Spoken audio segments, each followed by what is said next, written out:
అన్నా నమస్తే. నమస్తేనే. ఏం పేరే? రవి. రవన్న షాప్ నీదేనా? అదే. ఎట్లా గిరాకులు ఎట్లున్నాయి? తక్కువనే ఉన్నాయి, ఎండలు ఎక్కువైనాయి, గిరాకులు తక్కువైనాయి. గిరాకులు తక్కువైనాయి, గిరాకులే తక్కువైనాయి. ఎండాకాలం ఎఫెక్ట్ కదా? ఎండాకాలం ఎఫెక్ట్, ఎండలు ఊడగైపోయినాయి. 46.6 అంట పేపర్లు ఇస్తుండు. ఇక 3 గంటలకు బంద్ చేసుకున్న షాపు 12 గంటలకే బంద్ చేసుకుని పోతున్నాం ఇంట్లో. పింఛన్ వస్తుందానే? పింఛన్ ఇంకా నాకు వయసు రాలే, పింఛన్ వచ్చే వయసు రాలే. ఏం లేదు, ఎంపీ ఎలక్షన్స్ వస్తున్నాయి. కేంద్రంలో ప్రధానమంత్రిని నిర్ణయించలేదు ఎలక్షన్స్ ఇవి. ఈడ మోడీ ఇక ఇండియా కూటమి మధ్యలో పోటీ నడుస్తుంది. సో ఈ సందర్భాల్లో దేశ రక్షణ వ్యవస్థ కావచ్చు, హైవేస్ కావచ్చు, రైల్వే రంగం కావచ్చు, యుద్ధ ఏ పార్టీ వస్తే బాగుంటుంది కేంద్రంలో? బీజేపీ వస్తేనే మంచిగా ఉంటుందని, మన దేశం కాకుండా బయట దేశాలు కూడా మద్దతు ఇస్తున్నాయి ఆయన గెలవాలని. జనాలు కూడా గమనించి దీన్ని, దేశ రక్షణ ముఖ్యం మనకు, ఇక్కడ రాజకీయం కాదు. దేశ రక్షణ కోసం మోదీ రావాలని మేము కూడా కోరుకుంటున్నాం అందరం. మోదీ రావాలి, ప్రధానమంత్రి మోడీ కావాలంటారు. మోడీ కావాలి. కాంగ్రెస్ ఇప్పుడు 10 సంవత్సరాలు వాళ్ళకి ఇచ్చారు, కాంగ్రెస్ మాకు ఇవ్వాలంటుంది. కానీ 10 సంవత్సరాలు కాదు, వానికి ఇంకా 50 సంవత్సరాలు ఇచ్చినా దానికి కాంగ్రెస్ వాళ్ళకి ఇదివరకు ఉండి ఏం చేసిండు? అందరికి ఎరికే, జనాలకు ఎరికే. కానీ ఇక మళ్ళీ మనం బయట చెప్పుకునేది ఎందుకు? ఇప్పుడు మోదీ వచ్చిన కానీ దేశ రక్షణ మనకు పర్ఫెక్ట్గా ఉంది, మనకు దేశ రక్షణ ముఖ్యం అంతే. మోదీ రావాలి, మళ్ళీ మోదీ రావాలి పక్క.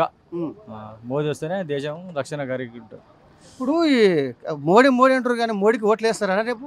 పక్క వేస్తేనే ఎవరు కాదు. ఇప్పుడు కాకపోతే కొంతమంది బయటకు చెప్పుకుంటలేరు, లోపల వేస్తేనే ఎవరు రాళ్ళు. బీజేపీ చాలా ఉంది, లోపల ఉంది, కొంతమంది చెప్పుకుంటలేరు అంతే.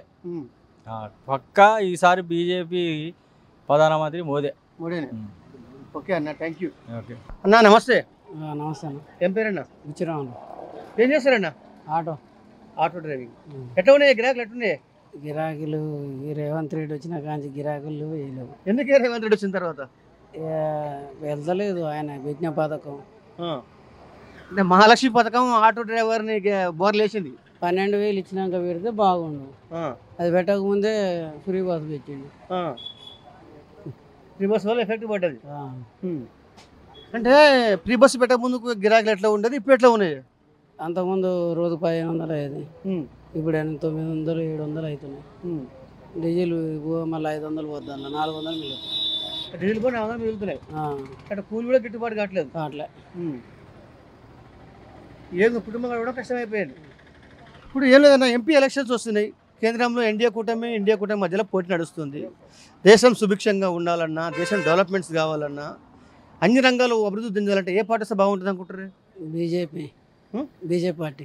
బీజేపీని ఎందుకు బీజేపీ రావాలనుకుంటారు?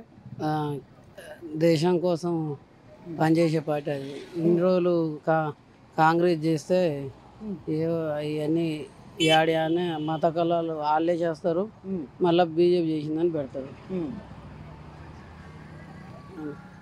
బీజేపీ రావాలంటూ? బీజేపీ రావాలి. ఇప్పుడు కాంగ్రెస్ వాళ్ళు 10 సంవత్సరాలకు ఇచ్చారు, ఈసారి మాకు ఇస్తే దేశాన్ని బాగా డెవలప్ చేస్తూ ఉంటారు. వాళ్ళు చేస్తారు కానీ వాళ్ళంతా ఇండియా కూటమి అందరూ ఉంటారు. వాళ్ళ ఒకరు చెప్తే ఒకరు వినరు, వాళ్ళ కాళ్ళు దోసుకుంటారు. దోసుకున్నాక మళ్ళీ అవినీతి జరిగిందని చెప్పి మళ్ళీ జనాలు మళ్ళీ మార్పు చేస్తారు. ఇదే పని అవుతుంది. ఇళ్ళనేమో అవినీతి ఉండదు, వాళ్ళనేమో అవినీతి ఉంటుంది, అంతే ఏముండదు. రెండే తేడా బీజేపీ కాంగ్రెస్కున్న తేడా అది. బీజేపీ అంటే అవినీతి ఉండదు, బీజేపీ అవినీతి అంటే తక్కువ. ఇట్లా కూటమి అన్ని పార్టీలు ఒకటి ఓన్లీ చెప్తే ఒకటినాక దోసుకుంటారు అన్నట్టు. అలా కాంగ్రెస్ బీజేపీకి ఉన్న తేడా అది. బీజేపీ రావాలంట. బీజేపీ. Thank you.